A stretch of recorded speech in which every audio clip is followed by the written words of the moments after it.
दोस्तों जय भीम भाइयों बहनों, आप सभी का हमारे YouTube चैनल अम्बेडकरवादी एवं प्रकृति प्रेमी ऑफिशियल चैनल में हार्दिक स्वागत एवं अभिनंदन है।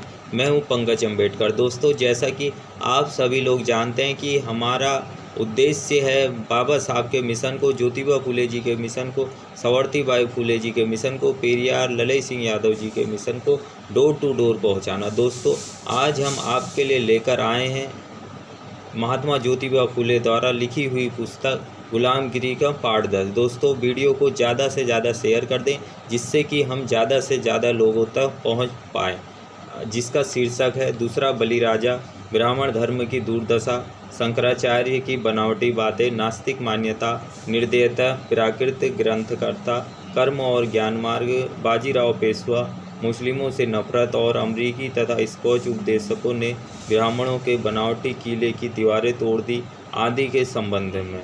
आइए शुरू करते। धोड़ीराव, अब तो चरम सीमा हो गई।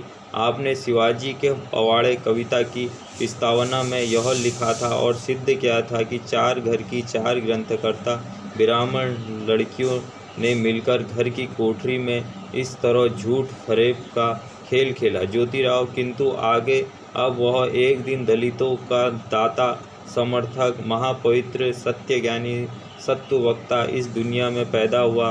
तब उसने हम सभी को पैदा करने वाला, हम सबका निर्माण करता महापिता जो है उसका उद्देश्य जान लिया।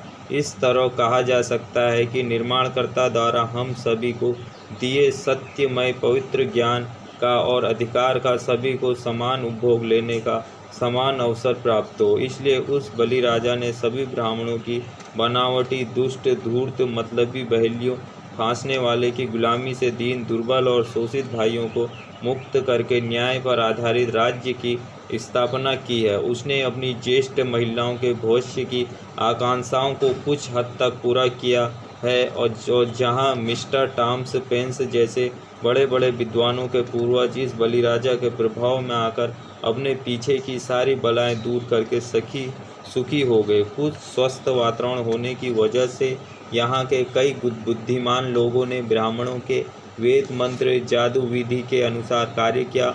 उन्होंने उन ब्राह्मणों को भी अपने धर्म का अनुयायी बनाया जो पशुओं की बलि चढ़ाकर के उत्सव यात्रा के बहाने गौमांस भक्षण करते थे। उसी प्रकार उसने जो ब्राह्मण घमंडी, पाखंडी, स्वार्थी, दुराचारी आदि दुर्गुणों से युक्त थे, जिन ग्रंथों में जादू मंत्रों के अलावा कुछ नहीं था, ऐसे ग्रंथों पर तेल, कागज, काजल का लेप लगाकर अर्थात उन ग्रंथों को नकारते हुए अधिकांश ब्राह्मणों को होश में लाया। लेकिन उनमें से बचे हुए कुतर्की ब्राह्मण कर्नाटक में भाग जाने के बाद उन लोगों में से किसी ने शंकराचार्य नाम अपनाकर एक तरह से कुतर्की विद्या जानने वाला महापंडित पैदा हुआ।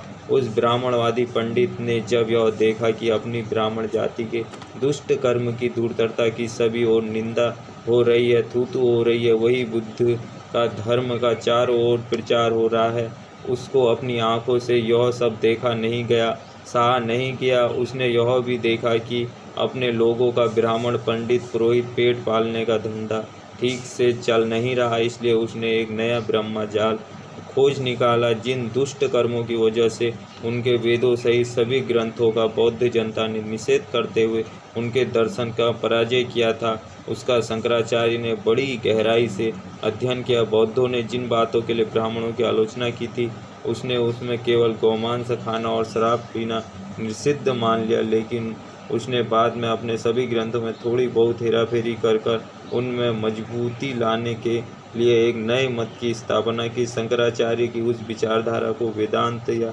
ज्ञान मार्ग कहा जाता है। बाद में उसने यहाँ शिवलिंग की स्थापना की। इस देश में जो तुर्क आए थे उनको हिंदुओं के एक वर्ण क्षत्रियों में शामिल कर लिया। फिर उसने उनकी मदद से मुस्लिमों की तरह तलवार के बल पर बौद्धों को पराजित किया और फिर उसने अपनी उस शेष जादू मंत्र विद्या का और भागवत की व्यर्थ की पुराण कथाओं का प्रभाव अज्ञानी शूद्रों के दिलो दिमाग पर थोप दिया।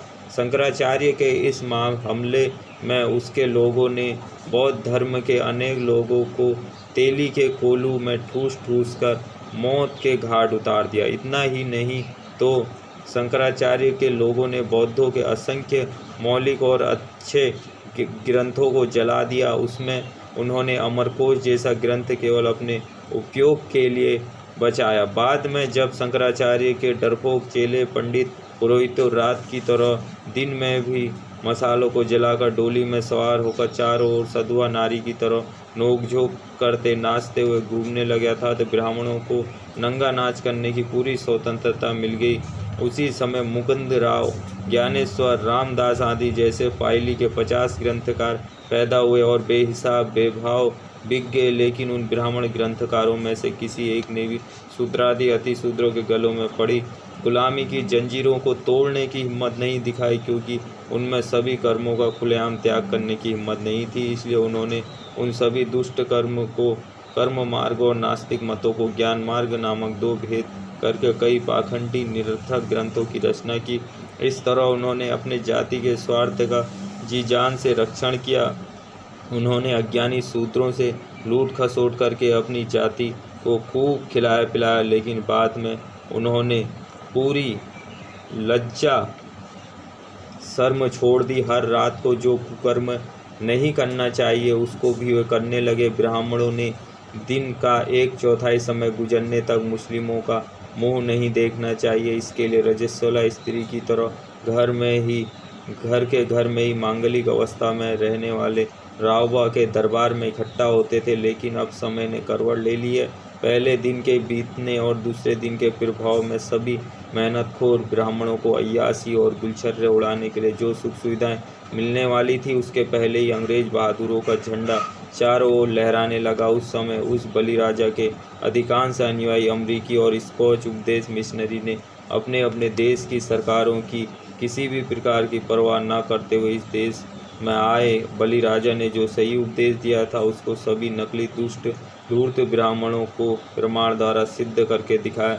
उन्होंने शूद्रों के शूद्रादि अतिशूद्र गले में ब्राह्मणों द्वारा सदियों से टांगी हुई गुलामी की बेड़ियों को तोड़ उन गुलामी की बेड़ियों को ब्राह्मणी मुंह पर फेंक दिया। उस समय अधिकांश ब्राह्मण अपने दिलो दिमाग में समझ गए थे कि अब ये ख्रिस्ती उपदेशक मिशनरी हमारा नकली प्रभाव अन्य शूद्रों पर बिल्कुल टिकने नहीं देंगे। वे अपने सारे ढोल के पोल को खोलकर रख देंगे। यह उनकी पक्की सोच हो गई। इसी डर से उन्होंने बलिराजा के अनुयायी उपदेशकों की और अज्ञानी शूद्रों की सांठगांठ होने गहरी पहचान होने से पहले ही बलिराजा के अनुयायी उपदेशकों को और अंग्रेज सरकार को इस देश से ही भगा देने के इरादे से कई हथकंडे अपनाए। कई ब्राह्मणों ने अपनी खानदानी पाखंडी वेद विद्या की मदद से अज्ञानी शूद्रों को इस तरह का उपदेश देना शुरू कर दिया कि जिससे उनके मन में अंग्रेज सरकार के प्रति घृणा और नफरत की भावना जाग जाए। लेकिन दूसरी तरफ कुछ ब्राह्मणों ने अंग्रेजी विद्या भी प्राप्त की और उसके माध्यम से ब्राह्मणों के कुछ लोग बाबू क्लर्क हुए व कुछ विभिन्न सरकारी सेवाओं में गए। इस तरह से ब्राह्मण लोग कई प्रकार के सरकारी काम अपनाकर सभी प्रकार की सरकारी नौकरियों में पहुँचे। अंग्रेजों का सरकारी या घरेलू ऐसा एक भी काम नहीं है जहाँ ब्राह्मण ना पहुँचे। दोस्तों, महात्मा ज्योतिबा फुले ने 100 साल पहले ही बहुजन समाज को जागृत किया, लेकिन बहुजन समाज ठहरा अज्ञानी पाखंडी धूर्त। उसको अच्छी बात तो समझ में आती नहीं है, लेकिन बुरी बात उसके दिमाग में आसानी से बैठ जाती है। जैसे कि उसके दिमाग में गोबर पूजना, गोंद पीना और दुनिया न मान के कुकर्म करना और लड़ाई झगड़ा करना, अपने बच्चों को स्कूल ना भेजना, ऐसी बातें उसके दिमाग में आराम से बैठ गई। लेकिन उसको अम्बेडकरवाद, ज्योतिबा फुले जी के बारे में कितना ही बता दो, उसके दिमाग में बिल्कुल नहीं बैठती है। कैसे शंकराचार्य के हमले ने, शंकराचार्य के लोगों ने हमारे तेली लोगों को कोल्हू में ठूस ठूस कर मौत के घाट उतार दिया, असंख्य बौद्धों को मार दिया और पाखंड के दम पे, अंधविश्वास के दम पर कैसे इस देश को गुलाम बनाया। वो तो अच्छा हुआ बहुजनों के भाग्य से यहाँ अंग्रेज लोग आ गए जिन्होंने बहुजनों को मुक्त करवा दिया इस पाखंडी व्यवस्था से, उनके गले से हांडी हटवा दी।